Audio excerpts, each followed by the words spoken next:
ആകാശവാണി.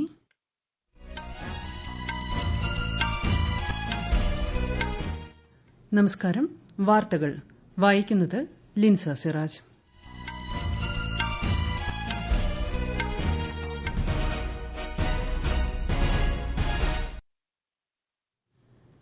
പ്രധാന വാർത്തകൾ.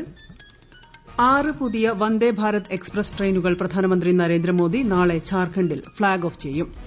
ഝാർഖണ്ഡ്, ഗുജറാത്ത്, ഒഡീഷ എന്നീ സംസ്ഥാനങ്ങളിൽ പ്രധാനമന്ത്രിയുടെ സന്ദർശനം നാളെ മുതൽ. എല്ലാ ഭാഷകളെയും ശക്തിപ്പെടുത്തുന്നതിലൂടെ മാത്രമേ കരുത്തുറ്റ ഒരു രാജ്യം സൃഷ്ടിക്കാനാവൂ എന്ന് കേന്ദ്ര ആഭ്യന്തരമന്ത്രി അമിത് ഷാ.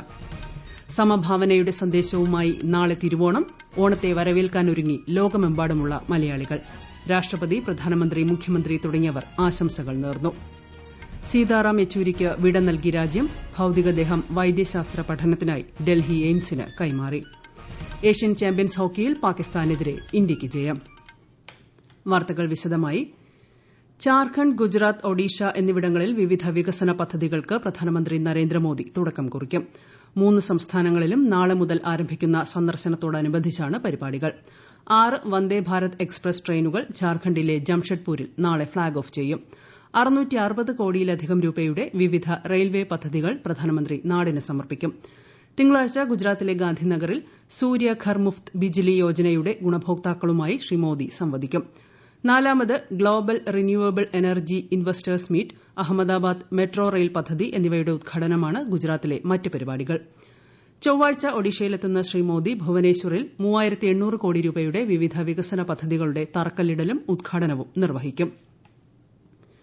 എല്ലാ ഭാഷകളെയും ശക്തിപ്പെടുത്തുന്നതിലൂടെ മാത്രമേ കരുത്തുറ്റ ഒരു രാജ്യം സൃഷ്ടിക്കാനാവൂ എന്ന് കേന്ദ്ര ആഭ്യന്തരമന്ത്രി അമിത് ഷാ. രാജ്യത്തെ ഒന്നിപ്പിക്കുന്നതിൽ ഹിന്ദി ഭാഷ അഭൂതപൂർവമായ പങ്ക് വഹിച്ചിട്ടുണ്ടെന്നും ഹിന്ദിയും മറ്റ് ഭാഷകളും പരസ്പര പൂരകമായതിനാൽ അവ തമ്മിൽ മത്സരമില്ലെന്നും അദ്ദേഹം പറഞ്ഞു.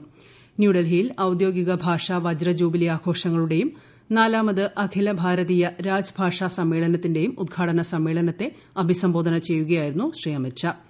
ഹിന്ദി ദിനമായ ഇന്ന് ഹിന്ദി ഔദ്യോഗിക ഭാഷയായി 75 വർഷം തികയുന്നതിന്റെ സ്മരണാർത്ഥമാണ് ആഭ്യന്തര മന്ത്രാലയത്തിന് കീഴിലുള്ള ഔദ്യോഗിക ഭാഷാ വകുപ്പ് സമ്മേളനം സംഘടിപ്പിച്ചത്. അന്തരിച്ച മുതിർന്ന കമ്മ്യൂണിസ്റ്റ് നേതാവും സിപിഐഎം ജനറൽ സെക്രട്ടറിയുമായ സീതാറാം യെച്ചൂരിക്ക് രാജ്യം വിട നൽകി. രാഷ്ട്രീയ സാംസ്കാരിക രംഗത്തെ നിരവധി പേർ അദ്ദേഹത്തിന് ആദരാഞ്ജലികൾ അർപ്പിച്ചു. AKG ഭവനിൽ പൊതുദർശനത്തിന് വെച്ച ഭൌതികദേഹം അദ്ദേഹത്തിന്റെ ആഗ്രഹപ്രകാരം വൈദ്യശാസ്ത്ര പഠനത്തിനായി Delhi all India institute of medical സയൻസസിന് കൈമാറി. ജമ്മുകശ്മീരിൽ ആദ്യഘട്ട നിയമസഭാ തെരഞ്ഞെടുപ്പിനുള്ള പ്രചാരണം പുരോഗമിക്കുന്നു. ബിജെപിയുടെ മുതിർന്ന നേതാവും പ്രധാനമന്ത്രിയുമായ നരേന്ദ്രമോദി ഇന്ന് ദോഡയിൽ തെരഞ്ഞെടുപ്പ് റാലിയെ അഭിസംബോധന ചെയ്തു. ഈ മാസം 18-നാണ് ജമ്മുകശ്മീരിലെ 24 മണ്ഡലങ്ങളിലേക്ക് ആദ്യഘട്ട വോട്ടെടുപ്പ് നടക്കുന്നത്. അതേസമയം ഹരിയാനയിലും നിയമസഭാ തെരഞ്ഞെടുപ്പിനുള്ള പ്രചാരണ പരിപാടികൾ ഊർജ്ജിതമായി. ഇന്ന് ഉച്ചതിരിഞ്ഞ് കുരുക്ഷേത്രയിലെ തീം പാർക്കിൽ നടന്ന തെരഞ്ഞെടുപ്പ് റാലിയെ ശ്രീ മോദി അഭിസംബോധന ചെയ്തു. ഹരിയാനയിൽ നിയമസഭാ തെരഞ്ഞെടുപ്പിൽ പാർട്ടി പ്രവർത്തനങ്ങൾക്ക് മേൽനോട്ടം വഹിക്കാൻ നിരീക്ഷകരെ നിയോഗിച്ച് AICC. മുതിർന്ന നേതാക്കളായ അശോക് ഗെഹ്ലോട്ട്, അജയ് മാക്കൻ, പ്രതാപ് സിംഗ് ബജ്വ എന്നിവരെയാണ് നിരീക്ഷകരായി കോൺഗ്രസ് നേതൃത്വം ചുമതലപ്പെടുത്തിയിരിക്കുന്നത്. അടുത്ത മാസം 5-നാണ് ഹരിയാനയിൽ നിയമസഭാ തെരഞ്ഞെടുപ്പ്. വോട്ടെണ്ണൽ ഒക്ടോബർ 8-ന് നടക്കും. വ്യാപാരികൾ, മൊത്തക്കച്ചവടക്കാർ എന്നിവർക്ക് ഗോതമ്പ് സ്റ്റോക്ക് കൈവശം വയ്ക്കുന്നതിനുള്ള പരിധി കേന്ദ്രം പുതുക്കി നിശ്ചയിച്ചു. 2000 മെട്രിക് ടണ്ണാണ് പുതിയ സ്റ്റോക്ക് പരിധി. നേരത്തെ ഇത് 3000 മെട്രിക് ടണ്ണായിരുന്നു. നവംബർ 20 മുതൽ 28 വരെ ഗോവയിൽ നടക്കുന്ന രാജ്യാന്തര ചലച്ചിത്രമേളയിൽ നവാഗത സിനിമാ പ്രതിഭകൾക്കായി പ്രത്യേക വിഭാഗമൊരുക്കും. ഈ വിഭാഗത്തിലുള്ള മികച്ച 5 ചിത്രങ്ങളായിരിക്കും തിരഞ്ഞെടുത്ത് പ്രദർശിപ്പിക്കുക. യുവ സംവിധായകരുടെ ക്രിയാത്മക വീക്ഷണവും കഥ പറച്ചിലിലെ പുതുസമീപനവും ഉൾപ്പെടുന്ന സൃഷ്ടികൾ പ്രദർശിപ്പിക്കാനാണ് ഇതിലൂടെ ലക്ഷ്യമിടുന്നതെന്ന് വാർത്താവിതരണ പ്രക്ഷേപണ മന്ത്രാലയം അറിയിച്ചു. ഈ വാർത്തകൾ ആകാശവാണിയിൽ നിന്ന്. ആകാശവാണി വാർത്തകളും വാർത്താധിഷ്ഠിത പരിപാടികളും all India radio news Thiruvananthapuram എന്ന യൂട്യൂബ് ചാനലിൽ ലഭ്യമാണ്. കൂടുതൽ വാർത്തകൾക്കായി @all India radio news Thiruvananthapuram എന്ന ഫേസ്ബുക്ക് പേജും @ARnews_TVM എന്ന എക്സ് ഹാൻഡിലും സന്ദർശിക്കാം. ഏഷ്യൻ ചാമ്പ്യൻസ് ഹോക്കിയിൽ പാകിസ്ഥാനെതിരെ ഇന്ത്യയ്ക്ക് ജയം. 1-2 ഗോളുകൾക്കാണ് ഇന്ത്യ ജയിച്ചത്. ഇന്ത്യയ്ക്കായി 2 ഗോളുകളും നേടിയത് ക്യാപ്റ്റൻ ഹർമൻപ്രീത് സിംഗ് ആണ്. ബെൽജിയത്തിൽ നടക്കുന്ന diamond league athletics javelin throw ഫൈനലിൽ ഇന്ത്യയുടെ നീരജ് ചോപ്ര മത്സരിക്കും. ഇന്ത്യൻ സമയം നാളെ പുലർച്ചെ 1:52-നാണ് മത്സരം. കേരള ക്രിക്കറ്റ് ലീഗിൽ കൊച്ചി ബ്ലൂ ടൈഗേഴ്സിനെതിരെ തൃശൂർ ടൈറ്റൻസിന് 4 വിക്കറ്റ് ജയം.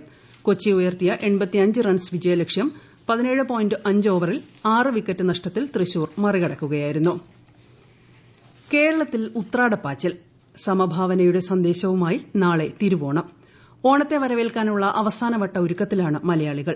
പ്രവാസികളും മറുനാടൻ മലയാളികളും തൊഴിലിടങ്ങളിലും താമസസ്ഥലത്തും ഗൃഹാതുര സ്മരണകളോടെ നാളെ തിരുവോണം ആഘോഷിക്കും. കേരളീയ ജനതയുടെ സാമൂഹിക സാംസ്കാരിക പാരമ്പര്യത്തിന്റെ പ്രതിഫലനം എന്ന നിലയിൽ ഓണത്തിന്റെ പെരുമ കാലദേശ സീമകൾക്ക് അതീതമാണ്. ഒരു റിപ്പോർട്ട്. ലോകമെമ്പാടുമുള്ള മലയാളികളെ സദാ സ്വാധീനിച്ചുകൊണ്ടിരിക്കുന്ന നന്മയുടെ പ്രതീകമായി നാളെ തിരുവോണമെത്തുന്നു. നാടും നഗരവും ഓണത്തിരക്കിലാണ്. കടകളിലും വ്യാപാര സ്ഥാപനങ്ങളിലും വഴിയോര കച്ചവട കേന്ദ്രങ്ങളിലും വൻ തിരക്കാണ് അനുഭവപ്പെടുന്നത്. ഓണത്തെ വരവേൽക്കാനുള്ള അവസാനവട്ട ഒരുക്കമായ ഉത്രാടപ്പാച്ചിലാണ് ഇന്ന്. സമത്വത്തിന്റെയും ഒരുമയുടെയും സമഭാവനയുടെയും സന്ദേശവുമായി എത്തുന്ന ഓണം മലയാളികളുള്ളയിടത്തെല്ലാം സ്നേഹസൌരഭമായി നിറയുകയാണ്.